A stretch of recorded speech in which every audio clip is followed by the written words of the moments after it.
música, arte, muchas cosas para ti, así que quédate con nosotros, la vas a pasar bien. Vamos a iniciar con un tema que en este momento está en el debate en el Congreso de la República, que tiene que ver con nuestras mascotitas, nuestros engreídos de cuatro patas, gatitos, perritos, aunque cada uno tiene también, hay que decirlo, la mascota de su preferencia. Pero bueno, si nos pegamos a la regla, normalmente nos encariñamos un poquito más, por ejemplo, con un perrito, con un gatito. ¿Qué pasa cuando fallece nuestra mascotita?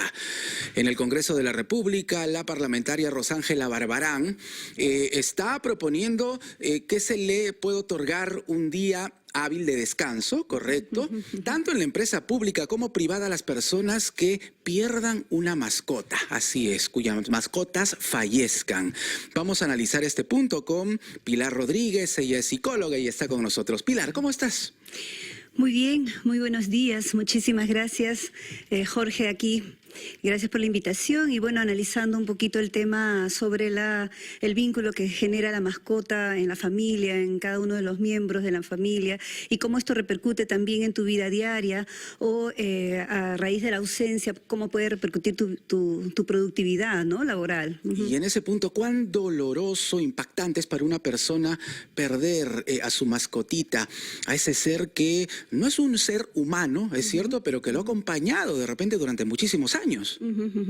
Bueno, afecta de manera muy importante, es un duelo tan doloroso como la partida de un ser querido, ¿no? La mascota, el gato, el perro o el animal que la familia haya considerado ser parte de su entorno, la ausencia, incluso la enfermedad, sí genera un sentimiento de dolor, de duelo, de inestabilidad, ¿no?, de mucha tristeza. Claro. Entonces, que sí. ¿duele tanto la pérdida de una mascota como la pérdida de un familiar, de un ser humano querido? Hay familias que lo tienen de esa manera, en ese grado, en esa intensidad, ¿no? Por supuesto que hay niveles de dolor y de capacidad de afrontamiento y de levantamiento al dolor, ¿no? Enfrentar el dolor. Definitivamente un ser querido como un hijo, un padre, puede ser una situación mucho más frustrante, ¿no?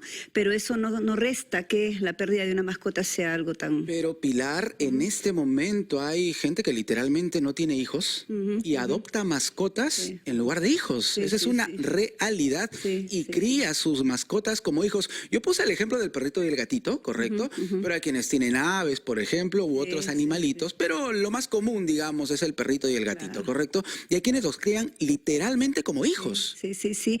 Bueno, el perro o toda mascota que tenga un vínculo más cercano con la persona, que tenga un vínculo, me refiero a un acercamiento sensorial, como por ejemplo el pelaje, el tocarlo, las patitas, el abrazarlo, el salir a correr con él, que por lo general es el perro, que es el animal que más se presta a vincularse a la vida cotidiana de la persona.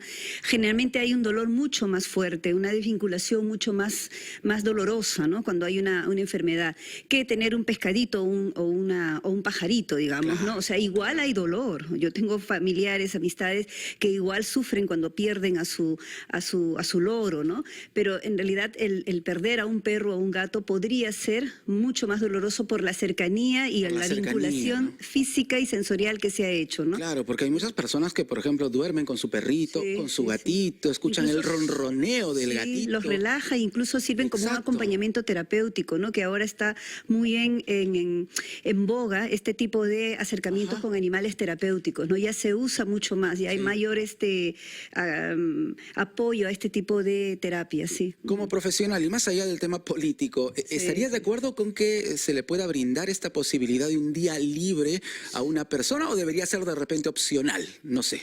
Yo creo que todo es conversado, toda acción o todo mecanismo que permita al ser humano humanizarlo un poco más, siempre es favorable. De ahí a que lo lleven a un nivel legal o formal, no sé qué tanto sea conveniente. Yo creo que un buen diálogo del empleador con su empleado, una buena relación de trabajador y empresa podría generar una licencia o un permiso, ¿no? Hay muchas razones por las cuales un trabajador pide un permiso, por razones muy válidas, que podrían podrían también hacerlo. No sé si a un aspecto legal, no creo que llegue hasta ahí mi respuesta contundente. Ajá. Creo que los políticos podrían generar una mesa de trabajo donde creen otro tipo de actividades que promuevan el apoyo o el vínculo del animal con la mascota. Por ejemplo, Correcto. campañas, por ejemplo, proyectos. En Atlanta se ha hecho un proyecto sobre los perros que están en alto riesgo para vincularse con los presos, por ejemplo, ¿no? Y lo que hacen los presos es trabajar con ellos, disciplinarlos, enseñarles, acompañarles, y hay un acompañamiento y una simbiosis emocional importante entre ellos dos hasta que el perro sea adoptado, ¿no? Correcto. Entonces, ese tipo de proyectos también funciona si es que el objetivo de esta congresista es proteger la vida del animal. Entonces, podría irse por el otro lado. No centro mucho mi atención al nivel legal, pero creo que toda acción que favorezca vínculos afectivos y humanizar más a las personas, sí estaría bien. Vamos a retornar para hablar un poquito, por favor, Pilar, sobre cómo podemos pasar un duelo en caso de la pérdida de una mascota. ¿Cómo es ese proceso? Y cómo desde fuera también podemos ayudar a una persona muy cercana, de repente un amigo, un hijo, papá, mamá, ¿no? Que ha perdido a su mascotita, que está pasando por este proceso. Sí, sí. Vamos a retornar con eso y con más aquí en Siempre en Casa y en RPP. Quédate con nosotros.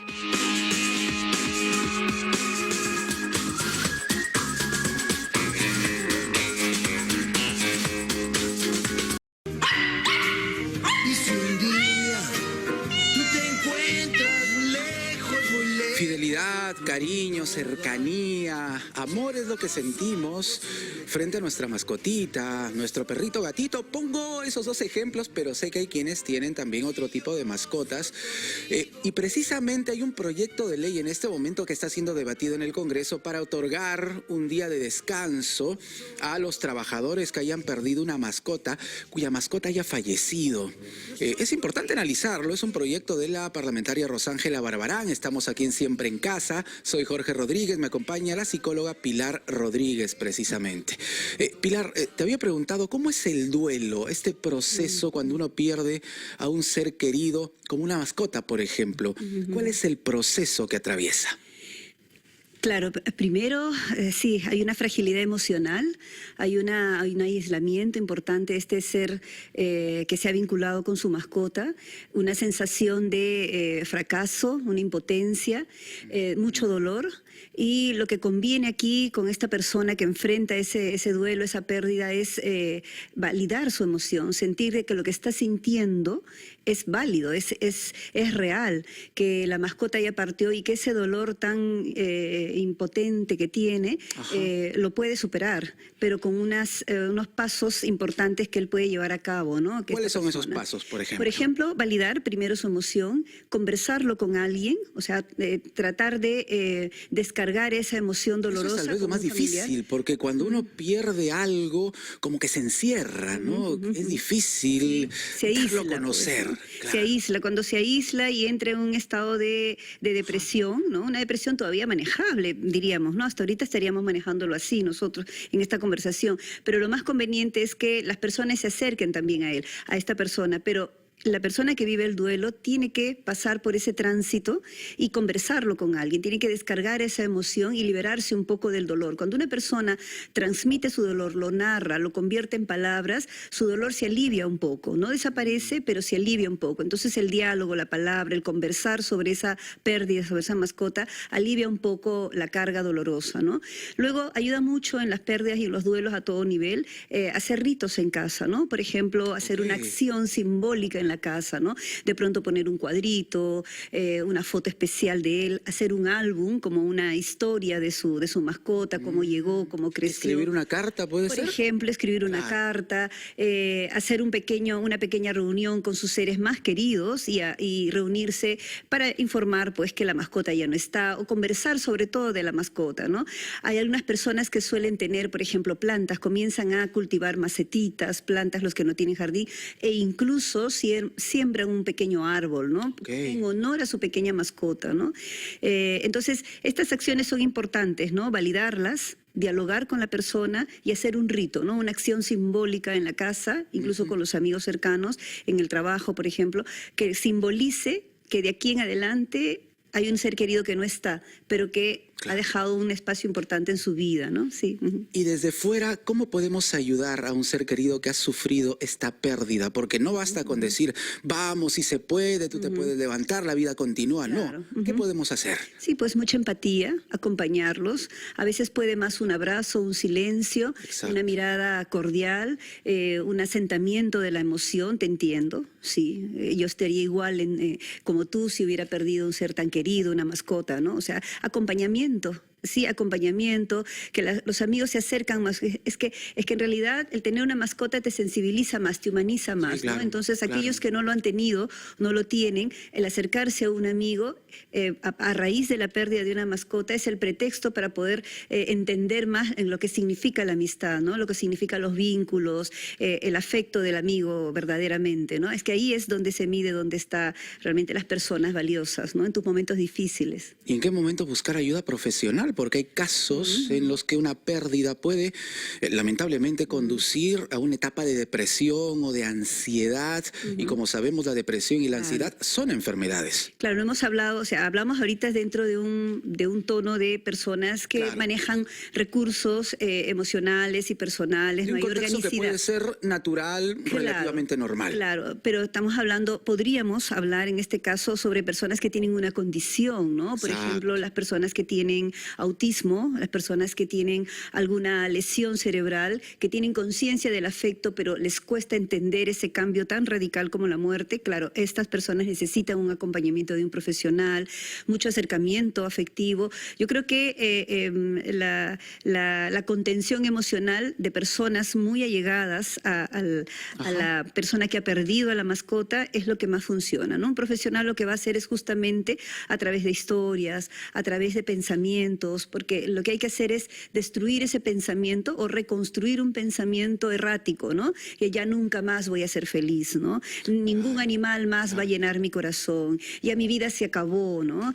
¿Qué será de mí sin mi mascota? Entonces esos pensamientos erráticos lo que se hace en psicoterapia es redefinirlos y construir un pensamiento más real y más positivo, basado en la realidad, ¿no? Entonces cuando ya el ser humano, la persona, está llegando a esos pensamientos autodestructivos incluso, ¿no? A nivel físico, es donde ya se acude a un apoyo profesional, ¿no? Para replantear sus pensamientos. Sí. Claro, y no hay que tener miedo de acudir al apoyo profesional, precisamente, ¿no? Hay muchas personas que ahora acuden al profesional sin necesidad de entrar en crisis, Claro. ¿no?